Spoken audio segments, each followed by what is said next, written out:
We've had a breezy, warm day, but now clouds start to come in from the west, and those could spark some thunderstorms late tonight after dark. And another question could be a hailstone or two. Overnight low 49 in Sioux Falls with that brisk wind, 40 Aberdeen, 44 in Pierre, 36 in Rapid City. During the day tomorrow, partly cloudy skies will warm again to the 60s with a bit of a breeze. And Sioux Falls, southeastern Caroline could see a few more thunderstorms tomorrow evening. After that, the story is cooling temperatures as we head toward the weekend. Details on that coming up. KELOLAND News starts now. Live from KELOLAND Media Group, KELOLAND News first at 4. Why the 2015 Harrisburg school shooter is back in court today in Lincoln County. Plus, Iowa is getting closer to approving a bill that would relax some child labor laws. And later, as we head into the warmer months, first responders are preparing for the increased risk for wildfires. Good afternoon, and thanks for tuning in to First at 4. I'm Don Jorgensen. And I'm Kelly Volk. Happening right now, the teenager behind the 2015 Harrisburg school shooting is back in court today. Mason Buell received a suspended sentence for the shooting that injured the school's principal. The judge in that case sentenced Buell to 15 years of probation, along with a 25-year suspended sentence, meaning he wouldn't have to serve a day in prison as long as he stayed out of trouble. However, in 2021, multiple rape charges were filed against Buell out of Hughes County. The rape charges were dismissed when Buell pleaded no contest to domestic violence. And because of that case, prosecutors in Lincoln County have reopened the school shooting case as a probation violation. KELOLAND's Carter Schmidt is in the courtroom. He will update you once a decision has been made. Water levels continue to rise in many communities across Minnesota, putting residents and businesses on alert. Kirsten Mitchell with our CBS affiliate shows us where the waters continue to rise.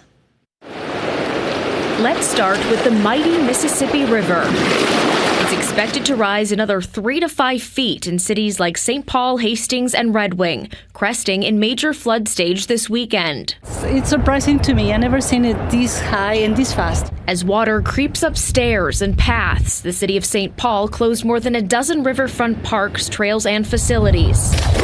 And if you're driving in downtown St. Paul, expect delays. The city has closed this 3-mile stretch here on Shepherd Road along the river, and they've also taken the time to close and sandbag the storm drains. Jerry Jackson lives where the Elk River and Mississippi meet. His yard is underwater. We have 1,000 feet on the Mississippi here. It's all lake right now. To the east, peak water levels come sooner, midweek for communities along the St. Croix River like Stillwater and Hudson. Did someone call for a canoeber? It's where homeowners like our own Rebecca Coles are trading cars for canoes as they brace for water to rise another foot. Quickly unloading the house and the garage and trying to save everything that's worth saving. In Stillwater, the river's expected to rise near the top of the levee, protecting downtown. The mayor says they can add another foot or two if needed. Rich Rossi's home in nearby Bayport is already taking on water. If it goes any higher, if it gets close to that, we got to flip the breaker upstairs, and then other stuff in the house might turn off, but what are you going to do? West of the Twin Cities in Wright County, the Crow River in Delano is already in major flood stage, spilling over rural roads. This is not a new situation for us. We've had flooding in the past, and I feel like we are very well prepared to handle the flooding situation that we have ahead of us. Last but certainly not least, our own namesake, the Minnesota River. It's expected to crest Tuesday at major flood stage in Renville County. Kirsten Mitchell, WCCO News. I like that term, canoeber. Yeah, canoeber. That was kind of clever, wasn't it? Yeah. Boy, it looks like they have quite a situation to deal with up there, though. Yeah, we certainly hope we don't need any canoes out there. Megan, what's going on today? Well, Kelly, this afternoon we have some sunshine, a few clouds filling in central and western South Dakota, where we will be watching showers turning to thunderstorms after dark tonight. Right now, 67 in Sioux Falls, southeast winds at 25 miles an hour, 59 in Aberdeen, those east winds at 19, a little bit of sunshine still out there. But to the west, we are dealing with that thicker cloud cover like in Pierce, 65, southeast winds at 29 miles an hour and even higher gusts. And the thick cloud cover in Rapid City right now at 56, those north winds at 16. Here's a peek at some of our wind gusts in the past hour. 41 miles an hour in Mobridge, a 40-mile-an-hour wind gust here in Sioux Falls, 32 up in Aberdeen. We will keep those strong winds around for tonight with a wind advisory in tan in western South Dakota, the red flag warning in southeastern KELOLAND in those pink colors. That means if a fire does get started, it will spread quickly. Like I said, we'll have a few thunderstorms tonight. We do have a marginal risk in those areas in green that they could turn severe, which just means a little bit of hail and even stronger winds. Otherwise, for tonight, 49 the low in Sioux Falls, 40 in Aberdeen, 44 in Pierre, and 36 in Rapid City. Then tomorrow, once the rain showers move to the east in the morning, Sioux Falls and southeastern KELOLAND could see another round of thunderstorms tomorrow evening. 66 the high Sioux Falls, 61 in Aberdeen, 62 in Pierre, and 53 in Rapid City. Then on Thursday, we are going to be a little bit cooler. We'll keep those strong winds.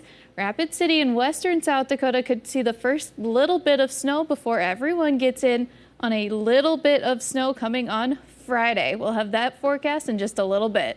All right. Thanks, Megan. Well, President Joe Biden signed an executive order that contains more than 50 directives to increase access to child care. The order seeks to improve child care provided to federal workers, including military families. It plans to lower costs for families that are part of the Child Care and Development Block Grant Program. Military veterans would get better home-based care. The Department of Health and Human Services would also raise pay and benefits for teachers and staff in the Head Start program. However, the directives would be funded out of existing commitments. Early this morning, the Iowa Senate passed a bill concerning child labor laws. The bill allows 14-year-olds to work 6-hour night shifts, and kids who are 15 can work in plants on assembly lines, moving items up to 50 pounds. 16 and 17-year-olds would also be allowed to serve alcohol. Many Democrats say that this can be dangerous for kids by putting them in risky jobs, but Republicans argue that's not true and that it's just giving them more opportunities to earn money. I wouldn't want my granddaughter serving alcohol or getting an exception to do hazardous work in the name of workplace learning. A workplace accident can happen in the blink of an eye. It takes mere seconds for a red iron beam to fall. Iowans should not be putting our kids, and they are kids, in dangerous situations. With this bill, we are strengthening and providing protections to our youth. We are not forcing them into slave labor. We are not selling our children. We're not even requiring them to work. Well, the bill now moves on to the full House. There's a troubling new study on vaping in the United States. The American Cancer Society finds more younger adults are using e-cigarettes. Naomi Ruckham has more. It's considered a serious public health concern. Now a new study shows a significant increase in vaping among younger adults. According to the American Cancer Society, almost 750,000 more young adults ages 18 to 29 in the United States used e-cigarettes between 2019 and 2021. The more troubling aspect of it is that this increase was restricted to those who had never smoked combustible cigarettes. The research shows more than 2.5 million young adults who used e-cigarettes in 2021 had never smoked traditional cigarettes. They have short-term impacts on our lung airways. They have cardiovascular risks because of the nicotine in them, the variety of flavors that are included in e-cigarettes. And importantly, we don't know the long-term impacts of using these products. With young adults, the highest risk group for nicotine addiction, researchers say these numbers are going in the wrong direction. There are several studies, strong evidence that shows starting with e-cigarettes leads to progression to combustible tobacco products, including cigarettes. And the American Cancer Society says that is something we don't want to happen. Naomi Ruckham, CBS News, New York. This latest research was conducted during the COVID-19 pandemic and when there was an outbreak of nearly 3,000 severe lung injuries related to vaping.